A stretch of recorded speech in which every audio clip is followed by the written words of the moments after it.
Hi, Eynat. Thanks so much for joining us today. Hi. First, let me start by recognizing Papaya Global for being recognized by Time's 100 Most Influential Companies list in 2023. Why don't we start by telling our audience a little bit about Papaya? Yeah, so Papaya is a global workforce platform. We are eventually processing payroll and payments in one process through the whole globe, over 160 countries for multinational companies. And eventually what we are after is really make payroll as a seamless process as possible, taking all of the compliance burden, payment burdens, and so on, and create, I wouldn't say a world without borders, because this does not really exist, but a world where everyone can process payroll and payments to employees around the world in the most easiest way, obviously keeping compliance and making it very, very easy and great experience for everyone. Is that the secret sauce compared to some of the more conventional, traditional solutions? I think our secret sauce is technology. I think that when you're looking on payroll in general, it's an industry that has been led by services very, very strongly for decades, even today.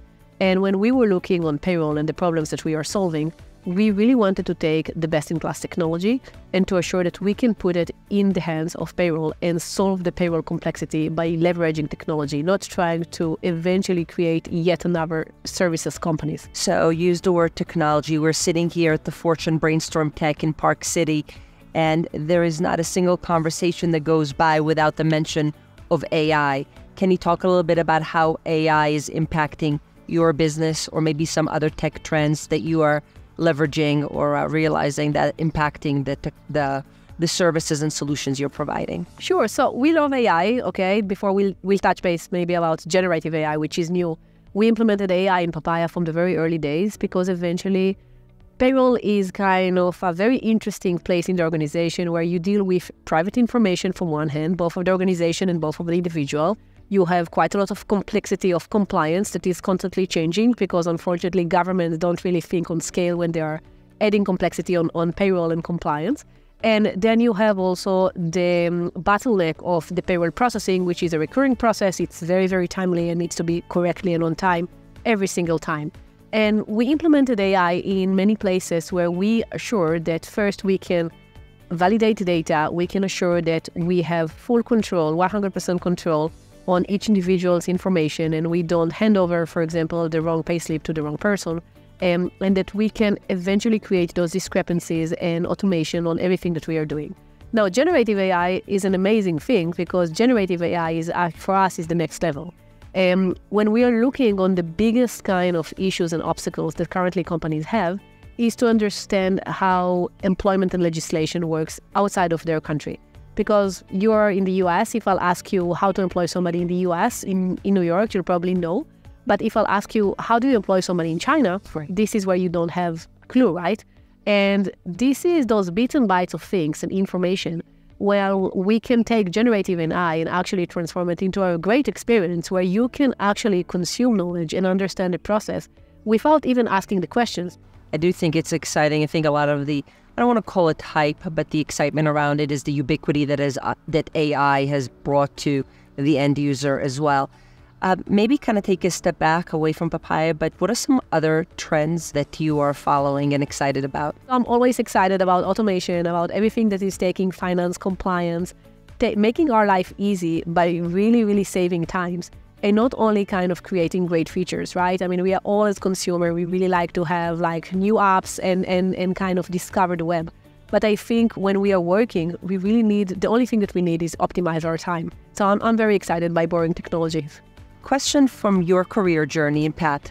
We are in an environment where capital raising is challenging. The IPO markets over the past 12, 18 months have been closed for the most part. Perhaps open to some of the larger cap companies. What advice would you have to entrepreneurs at the start of their journey when they're operating against this current macro backdrop? I would share from Papaya's experience, okay? Papaya raised $450 million to date. But this is nice, I mean, as a general statement, but if you're drilling down, you learn that in the first 3 years, we raised less than $5 million. And honestly, I was fighting every single dollar. I can remember the experience of raising every single dollar. And then we had 2 years where it was very easy for us to raise funds, The market was very supportive. The metrics that we kind of brought to the table were very good and so on in terms of growth. And what I find is that on the early days, when you have very little resource, this is where you get very creative. And I love this phase. Honestly, I'm passionate, and for me, I'm in love in this phase, because I think that when you don't have any other choice, this is where you make the most out of yourself. You can take the most expensive kind of agencies, consultants, and so on, but this is where you see the difference. And I think that it's a good opportunity to go back to basics and eventually kind of think from the need, think from creativity, bring really your soul in rather than just, spending a lot of money on things. And eventually, maybe you're gonna raise less on not that great valuation as 2 years ago, but doesn't matter. If you're here for the long run, it will fix itself. I love that, being able to differentiate yourself against strong headwinds. So maybe talk a little bit about your origin and Papaya's origin, the Israeli technology ecosystem. Much has been talked about how the tech ecosystem has evolved from a startup nation to scale-up nation. Can you talk a little bit about that? Sure. So even looking back on my journey, when we started Papaya 7 years ago, one thing that I heard most from large investors when I told them what we are doing, which is obviously kind of building a big company to the future, and people constantly told me, okay, this is a great vision, but you need to be present in the US in order to do so. And I didn't want to leave Israel. I really wanted to eventually be able to live in Israel and to start Papaya and actually grow the company there. And I think during the last 5 years, if you're looking on the journey that many Israeli companies went through, you saw great companies that went public while the headquarters is still in Israel, great names as Monday and Wix and Fiverr and so on. You also saw tons of fundings that is coming to Israeli-based companies. So I think two things happened. First, we got the funds' trust and attention, and actually the confidence that big company can be built in Israel. Right? It's the chicken and the egg. If we want to build big companies in Israel, we need to bring the funds to Israel. This really kind of create an industry that is currently thinking on scaling and currently thinking on how do we create companies for the long run, and not how do we create a company and then sell it to another giant organization. Yeah. Well, thank you very much. It's been a pleasure. Thank you.